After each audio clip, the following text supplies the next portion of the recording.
দর্শক, দেশের আইনশৃঙ্খলা পরিস্থিতি নিয়ে বৈঠকের বিষয়ে এই মুহূর্তে ফরেন সার্ভিস একাডেমিতে ব্রিফ করছেন প্রধান উপদেষ্টার প্রেস উইং। আমরা সরাসরি চলে যাচ্ছি সেখানে। এই বিষয়ে প্রথমে বলতে পারি যে আজকে যারা যারা ছিলেন চিফ অ্যাডভাইজারের নেতৃত্বে মিটিংটা হয়েছে। সেখানে হোম অ্যাডভাইজার ছিলেন, আইজি মহোদয় ছিলেন, principal secretary, cabinet secretary, home secretary ছিলেন, PSO of arm forces division lieutenant general Kamrul Hasan ছিলেন, মিলিটারি সেক্রেটারি ছিলেন, এবং আর খোদাবক্স চৌধুরী যিনি special assistant on home affairs উনি ছিলেন, হোম সেক্রেটারি বলেছি। তো এই মিটিংটা খুবই ইম্পর্টেন্ট, 2 ঘন্টার মিটিং ছিল। 2 ঘন্টা মিটিংয়ে সামনে যে ইলেকশন আসছে, ইলেকশনের যে প্রস্তুতি আমাদের কীরকম এবং সেই অনুযায়ী আমরা কি কি কাজ আরও করতে পারি জোরদারভাবে, সেগুলো নিয়ে আলাপ হয়েছে।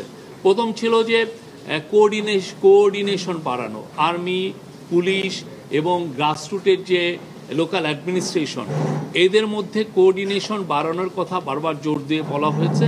এবং এই কোঅর্ডিনেশনটা লোকাল লেভেলে এবং এটা একটা ন্যাশনাল লেভেলে, দুইটা জায়গায় খুব দ্রুততার সাথে এটা কোঅর্ডিনেশন বাড়ানোর বিষয়ে জোরদার করে বলা হয়েছে।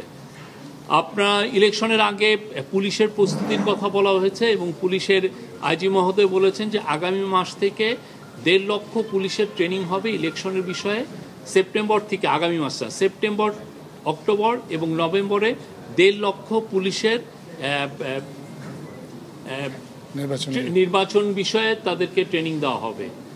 তারপরে ইলেকশনকে সামনে রেখে আপনারা জানেন যে প্রচুর ডিসইনফরমেশন অলরেডি সার্কুলেট শুরু হয়েছে, সামনে এইটা আরও ইন্টেন্সিফাই করবে। তো এইটাকে সামনে রেখে ন্যাশনাল ইনফরমেশন একটা সেন্টার, যেখানে আমরা খুব দ্রুততার সাথে এই ডিসইনফরমেশনগুলোকে আমরা ডিবাঙ্ক করতে পারবো, সেইটার একটা ক্রিয়েট করার চিন্তাভাবনা হচ্ছে এবং এইটা নিয়ে অনেক বিশদ আলোচনা হয়েছে।